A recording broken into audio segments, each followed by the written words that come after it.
In the last 24 hours, Israel targeted the heart of the Hamas terrorist organization's control panel.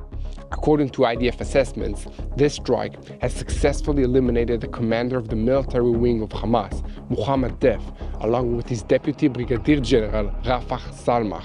They were both neutralized in a targeted attack in Khan Yunis.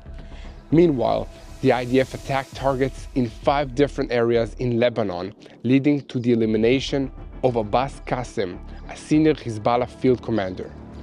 In the Israeli city of Kiryat Shmona, 4 female soldiers were wounded, one seriously, by a barrage of Hezbollah rockets. And finally, there was another mysterious explosion in Iran, this time at one of the Islamic Republic's most important UAV bases. Let's dive into the details. I'm Yair Pinto, and this is your Boots on the Ground report about what is happening in Israel on the 281st day of the war against Hamas, Hezbollah, Iran, and all of its terrorist proxies in Yemen, Iraq, and Syria. I want to start by blessing and wishing peace and health to the former President of the United States and the current presidential candidate, Donald Trump, who survived the shooting attack on Saturday evening. I am sending a prayer for his health. Now back to the news. The IDF hit a building in Mawasi. This is a civilian compound that Hamas fenced off in the city of Khan Yunis on Saturday. The target of the strike was Mohammed Def, the leader of the military wing of Hamas, who has survived several previous attempts to eliminate him. Also targeted in the attack was Rafah Salmach, the leader of the Khan Yunis brigade of Hamas. Several other Hamas operatives, including men who had been active in the planning and execution of the massacre of October 7th, were also known to be in this compound when it was hit. The compound included trees which offered cover to the terrorists, as well as an open area and small buildings, including a low structure and sheds, allowing the terrorists to move around safely. The IDF had been closely watching this compound for a long time, keeping precision intelligence assets focused on it because they knew it was a prime location for the meeting of senior terrorist leaders. When the intelligence reports came in that some very important terrorist leaders had arrived in the compound, the IDF knew that it was time to strike. The IDF has already learned from the previous cases in which Mohammed Def survived various attempts to put an end to his terrorist career. The Shin Bet made it clear to the Israeli Air Force personnel and the political echelon which approved the assassination that the complex is a closed Hamas military position where dozens of terrorists are staying, some of whom are defined as senior field personnel. The Shin Bet also determined that there were no Israeli hostages in that compound. The attack itself was carried out in several stages. The first stage was hitting the building where Def was known to be staying. The second hit was a missile that destroyed the entire building. The third hit targeted a belt of fire around the entire area to prevent forces from coming in to his aid. And the fourth part was a hit by a bunker-penetrating missile that hit the underground portion of the compound. That's a bunker buster missile that can penetrate the ground. It was considered highly likely by the intelligence echelon that the compound had an underground bunker section as well as tunnels leading to other parts of the Hamas tunnel network. The obvious thing for Mohammed Def to do when the first missiles hit the building would be to try and flee to the underground bunker and from there to the tunnels. The bunker buster bomb was meant to deny him this opportunity in case he managed to survive the initial strike on the building. To give some further background to the situation, already in the first week of the operation, the Prime Minister of Israel gave the elimination order of all senior Hamas officials as a major objective of the campaign in Gaza. From that time, joint teams of the IDF, the Shin Bet, and the Mossad were established that have 2 rules: to gather intelligence and to follow it using technological means. Mohammed Def was high on the list of their targets because he's the ultimate symbol of Hamas. As the charismatic shadow leader who survived many assassinations attempts by Israel, he became a symbol both to the Hamas fighters and for the IDF and the Shin Bet, who have been searching for him for many years. This circle took many years to close, as Def evaded 7 previous attempts to put him down, although he was wounded in 4 of these attempts. the elimination of his right-hand man, Rafah Salma, is also very significant. He was one of the architects of the October 7th massacre against Israel, and like death, he has evaded several previous attempts by Israel to end his evil career. This included a strike on his house during Operation Cast Lead in 2008 and afterwards. To address an issue that is being widely discussed on Sunday, Dave, a chief of staff and the director of the military campaign Hamas has waged against Israel since October 7th, needed to be very mobile. He needed to move around and communicate with Hamas operatives inside the Gaza Strip often, and he also needed to come up from the safety of the tunnels on a regular basis. This meant that he was more vulnerable to the IDF, who could track his movement and hit him when the time was right. In contrast, Hamas Supreme Leader Yahya Sinwar is able to stay safely in the bunker complex beneath the Gaza Strip and not even move around as much within that own complex. This makes him more difficult to track and target, but it doesn't mean he's invulnerable. In the meantime, it is likely that Hamas would like to make a strong reaction to the loss of Dev, but their ability to strike back has been greatly eroded after 9 months of fighting against the IDF. There was relative calm in the Strip on Sunday, although the IDF was on high alert for the possibility that someone would try to fire rockets towards Tel Aviv in the center of Israel. As a footnote, Israeli officials made a point saying that the Americans were not informed in advance of the operation to eliminate Dev. Here at TBN Israel, we will continue to update you, including by sharing with you as soon as possible when it is confirmed that Dev was eliminated in this strike. So please continue to spread the truth, share this video, and subscribe to this YouTube channel.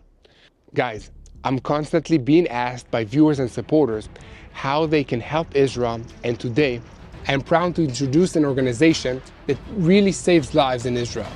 And that includes Jews, Arabs, and anyone else who needs help.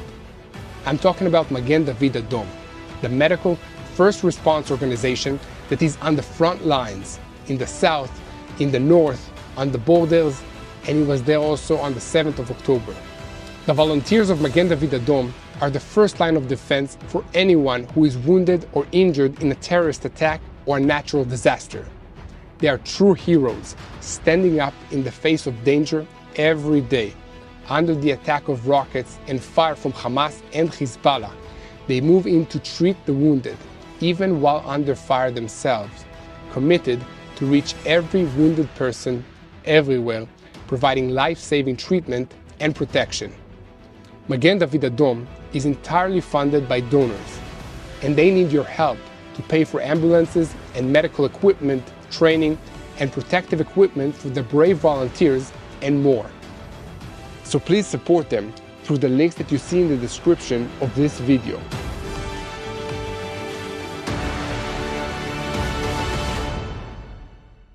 Now back to the news. At the same time that the IDF was firing missiles at the Hamas leadership in Khan Yunis, the 99th Division continued to fight in the Gaza City area. The soldiers of the Commando Brigade joined the operation overnight in the UNRWA headquarters in the region, which is used by the Hamas and the Palestinian Islamic Jihad terrorist organizations to carry out terrorist operations against our forces in the center of the Gaza Strip. After an orderly passage was opened for the exit of civilians from the area, the soldiers raided the building and eliminated terrorists in face-to-face battles, arrested several others who surrendered, and located many weapons. All of this happened inside a UN facility which is supposed to be off-limits to armed combatants. Elsewhere, soldiers of the 98th Division and the Paratroopers Brigade continued operations in the Sajaiya neighborhood of Gaza City. They eliminated dozens of terrorists and destroyed tunnels. The 7th Brigade and the Ya'alam Combat Engineering Unit also announced that their mission in this area is completed after 2 weeks of intense activity. In Rafah, the combat teams of Division 162 eliminated a number of terrorists in the last 24 hours in the operations, which included the capture of large stockpiles of weapons and ammunition. Several tunnels were also discovered and demolished in these operations.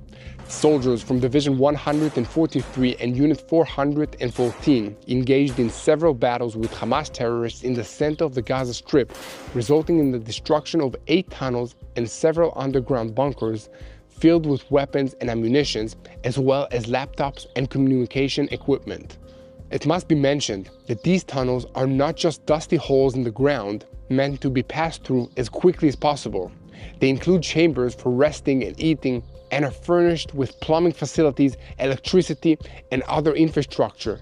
Imagine how much money and time was invested in creating these terror tunnels. So please take an active part in sharing the truth.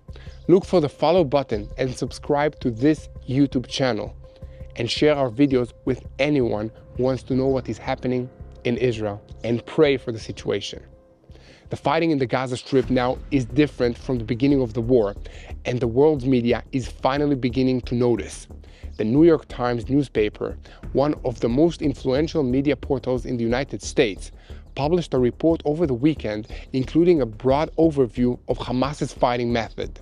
The report quoted Israeli soldiers as well as Hamas terrorists who candidly admitted that they hide in civilian buildings and use children as human shields. The investigation reveals other details about the methods that Hamas uses to fight in the Gaza Strip, including their extensive network of tunnels for covert movement, the use of civilian buildings, including hospitals and United Nations offices, to hide fighters and weapons, the execution of ambushes by fighters disguised as civilians, and the use of children as scouts. According to a Hamas officer quoted in the report, Hamas has been preparing for this moment since at least 2021.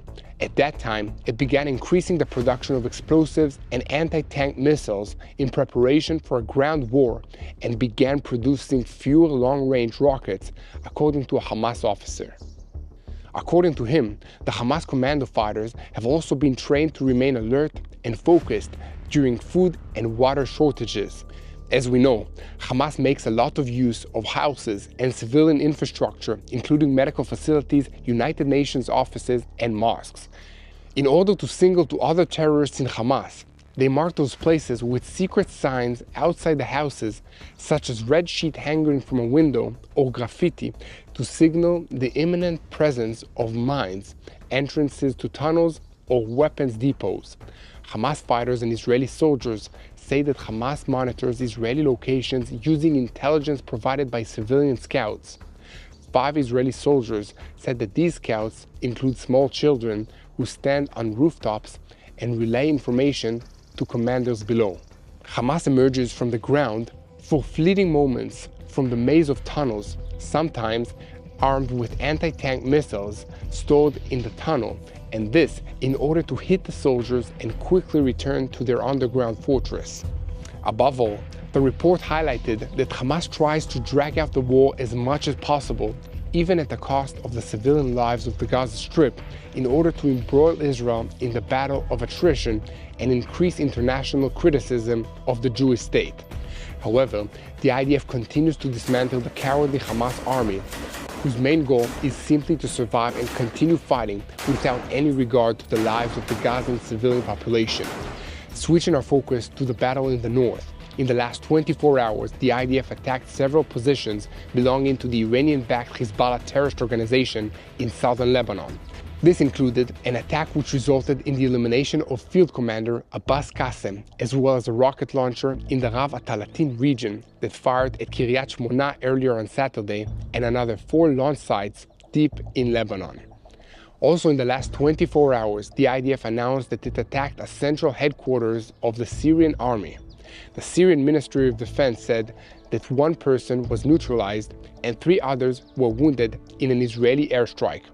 It was also reported that the attack was aimed at a number of military posts in the southern region of Syria and at a residential building in the Kfar Susa area of Damascus. Guys, please share this video with anyone who wants to know what is happening in Israel, in this region, so that they know how to pray for the situation. Please subscribe to this YouTube channel And if you'd like to receive more videos like this one, please consider making a financial donation by going to our website at www.tbn.org/Israel or by clicking the donate button on YouTube. Finally, there is a story to bring to you from Iran, where documents recently published on social media say that late last week, explosions were heard at the Shahid Karimi military base, which is the main center for UAV production and deployment located in the center of the Iranian country. Footage that were included in the posts show parts of the base on fire. This is the latest such mysterious event to occur in Iran, which resulted in damage to their industrial capability to produce military weapons.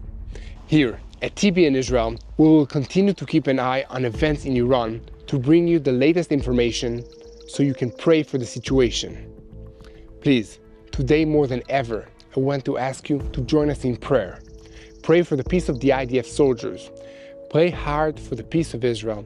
Pray for the civilians that are affected in this conflict on both sides. Pray for the truth to be spread out in this world. And please join us in prayer for the peace of Jerusalem.